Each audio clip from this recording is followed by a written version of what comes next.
years of this type of conduct. Now, although most of the victims who have stepped forward were victimized after 2015, this has been going on for a very long time. Now, when you think about the fact that some of this conduct occurred 25 years ago, and you wonder why would it take somebody so long to step forward, I want to remind you that many states in the United States have recognized that it's very difficult for a victim to step forward and make these types of allegations when something very terrible has happened to them. I'll use New York, the state of New York as an example. The state of New York has specific statutes in place that revive claims, that are even claims that would typically be not able to be brought, that revive such claims, and they can be brought even 25 to 30 years later. Because there's a recognition there in New York and California and other states that it's very difficult for a victim to come forward. And I would respectfully suggest the only reason many of these people are coming forward because they see other victims coming forward. It gives them some comfort that, hey, I won't be the only one. And I expect more victims to come forward. And there's an old saying that says, a lie has great speed, but truth has endurance. The acts complained of in these cases that we're going to file occurred primarily in New York, either Manhattan or the Hamptons, or occurred in California, primarily in Los Angeles, or in Florida, primarily in Miami. Most of these events and incidents occurred at parties, typically after parties, or album release parties, New Year's Eve parties, 4th of July parties, something they call a puppy party, a white party. Several of these events occurred at auditions. Many times, especially young people wanting to break into the industry were coerced into this type of conduct. Just stumbled across this live right here, man. Hey, y'all go ahead and get your coffee and get your smoke on, man. Hey, welcome to RatedR in the morning. Totally unrated. You should know that some of this behavior occurred in private residences. It's not looking good. Some of this behavior occurred in hotels. We're all familiar with. You should know that more than 55% of the victims filed reported this conduct to either the authorities, that is the police, or to hospitals. We're in the process of collecting with our team assistance, medical records, reports that were made to the authorities, and I've already said that some of the individuals in this group did in fact talk to the FBI. You should know that several of the individuals, when I say several, I mean many, who did in fact seek medical treatment were drug tested, and drugs were found in their system, weird drugs that you probably never heard of. One in particular that continues to pop up is a drug called xylazine, or trank, which, based on our research, is known as a horse tranquilizer. Who is taking horse tranquilizers? There have been a lot of reports that were filed in class action. This is not a class action. Class action is when one or two people file a case on behalf of a group of people. That's not this. These cases will be individual cases. Each case will live and die on its own merit. These cases will be filed individually, one plaintiff against whoever the defendants were involved in the case. Each case may be filed in one venue like California, another case may be filed in New York. One case may sue just Sean Combs, but multiple other people. One case may sue a range of people. I would expect most of those to be filed, as I said, thinking or hoping, perhaps believing that I may start naming names. That day will come, but it won't be today. The day will come. We will name names other than Sean Combs, and there's a lot of names. They say it's a lot of names. It's a long list already. And of course, I already know who some of these individuals are. Because of the nature of this case, we're going to make damn sure that we're right before we do that. I can't help it, but he's giving me Michael Avenatti vibes. Our investigators confirm and corroborate what we've been told are names that will shock you. These are individual cases. There are indeed other perpetrators involved. They will be revealed when that particular individual case is ready to be filed. They already know who they are. And I'm talking here about not just the cowardly but complicit bystanders. That is, those people that we know watched this behavior occur and did nothing. I'm talking about the people that participated, encouraged it, egged it on. They know who they are. I call them the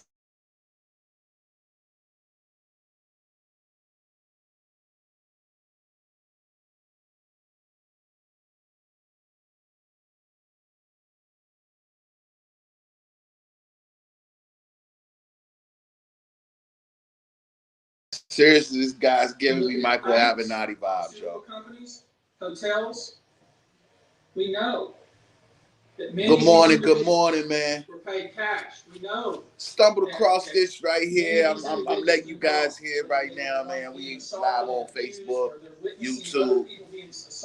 You know, paid and threatened and told to leave. Typically paid $10,000 in cash and told to leave, and then threatened as they were leaving. So, in addition to Sean Combs, you should know the defendants in these cases we're going to file will include anyone, of course, who engaged in the assault or exploitation, anyone who participated in such in any way, anyone who encouraged or facilitated this conduct, anyone who was in the room and watched it happen but made no effort to stop it, any venue or venue owner. What are we talking about here? But failed to stop it. Any individual or entity who knew about the conduct and benefited from it, but did nothing to report it or stop it. And any individual or entity who covered it up or helped to cover it up. These people who know who they are should just come forward now. I would imagine, as we speak here, there are a myriad of people. I can almost guarantee you that there was no audience at this press conference with this lawyer right here. Like, this dude giving me straight Michael Avenatti vibes. As they delete their text and data. It's the same play. In fact, individual cases. It's the same play, man. There is a common theme. I can't help but to notice this. Typically, the victim is lured into a situation where he or she is given a drink. So that drink, reported by these victims, is what you think? It's going to be a social experiment? What you think? Once that drink takes effect, I really believe that they are trying to run a social experience on the public, man. When it comes down to the people that we have listened to, the people that, you know what I'm saying, that I guess they feel they got influence on the culture or whatever. Because sometimes there are threats. The things that they bringing out it's not even making any sense. It's not making any sense. The claims we intend to bring will include the following: violent sexual assault or rape, sexual abuse, facilitated sex with a controlled substance, false imprisonment, compelling prostitution, sexual misconduct, dissemination of video recordings, false imprisonment, I think sexual abuse of minors. Given a large given our other docket obligations, if it's footage like that, he got some footage of some people, or there's some footage of some people that certain motherfuckers don't want to get out. And other perpetrators within the next 30 days. Now, it's rare, sexual abuse, sexual exploitation. This type of activity is pervasive in our society. It's rare we get a chance where we can really focus on this as a country and really focus on this about how pervasive this is and what we as collectively can do about it. So I thought I'd take this opportunity before I go into some of the individual cases and talk about some of the individual claims being made and so you'll get a sense of what this 120 people group looks like individually. I want to bring forward Carrie Paul. She's a national victim advocate who helps victims who have been. It's the same play. This dude is no different from Michael Avenatti. He's no different from Michael Avenatti. I'm sorry. Hello, I'm Carrie Paul, the National Victim Advocate. It's not easy for any survivor to come forward. Our culture... They don't have no audience there, yo. It's no audience there. Instead of showing support, many choose to enable abusers. This is wild. The media runs stories. This is wild, man. Why it took so long for survivors to come forward, instead of asking what barriers exist. We also don't equip law enforcement with the ability to handle sexual assault crimes. Lack of funding translates to lack of training. We have officers in the field that don't know what to say to a rape victim, and also an alarming amount of backlogged, untested rape kits. If you're just now getting here, man, welcome to the Totally Unrated channel, man. This is the RatedR show, RatedR in the morning. This is breaking news. We stumbled across this right here. That was most people don't know some breaking news on yesterday. I don't know who the Buzz law firm is, but or resources to adequately explain the entire process. This is wild. Survivor.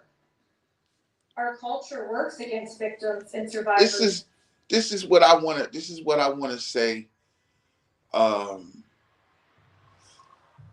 If you just now getting here, man, again, smash that like, share the live. This was just spontaneously. I was in the feed and I came across this and started listening to it. So I wanted to bring it over here, and you getting my live reaction from it right now, man. This is wild.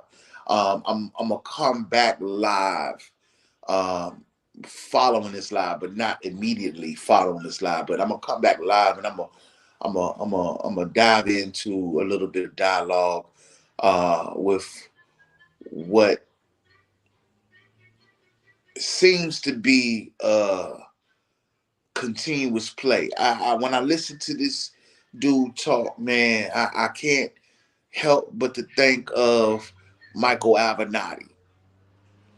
And I know that seems to be like a forgotten name, but keep that name in mind, Michael Avenatti. And it's just the same play right here. Every day, and abusers know this. Abusers work themselves into positions of power, building a public image that is trusted and financially large enough to make people look away. Abusers are unfortunately very skilled at power and control, the foundation of abuse. They seek victims who are vulnerable, such as children, their employees, and their intimate partners, all who see a different version than the public does, all who rely on the abuser in some way. And for those that do come forward and aren't believed, face questions like, are you sure it happened that way? Were you drinking? What were you wearing? All of this creates an environment that enables abusers to continue abusing them and future victims. Survivors that have come forward despite not being believed at some point in time. Your courage is like nothing we have seen before.